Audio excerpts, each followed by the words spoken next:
There was that one place I always thought about, and I just wanted to be there with you. The place that no eye has ever seen, the place that no heart has ever perceived. I had a great feeling inside of me. Saya akan menjelaskan tentang materi peta. Yang pertama, definisi peta. Yang kedua, macam-macam peta. Yang ketiga, proyeksi peta. Dan yang keempat, simbol-simbol peta. Definisi peta. Menurut ACI atau International Cartographic Association, peta adalah gambaran atau representasi dari unsur-unsur ketampakan abstrak dari permukaan bumi yang ada kaitannya dengan permukaan bumi atau benda-benda luar angkasa yang digambarkan pada suatu bilang datar yang diperkecil ataupun diskalakan.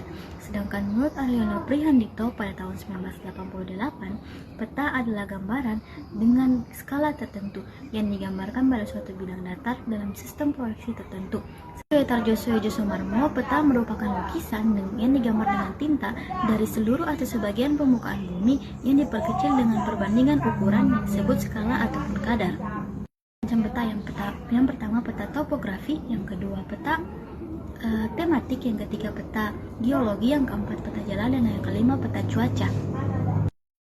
Peta topografi. Peta topografi biasanya digunakan untuk menggambarkan perubahan permukaan bumi. Yang kedua, peta tematik. Peta tematik biasanya digunakan untuk menggambarkan tempat atau wilayah-wilayah khusus. Nah, yang ketiga, peta topografi.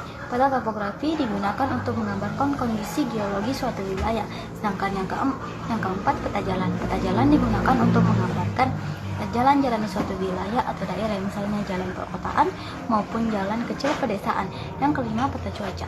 Peta cuaca digunakan untuk menggambarkan kondisi cuaca di suatu wilayah atau daerah, misalnya hujan lebat maupun badai dan lain-lain.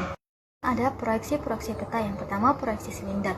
Proyeksi silinder biasanya digunakan untuk peta dunia karena dapat menampilkan seluruh permukaan bumi.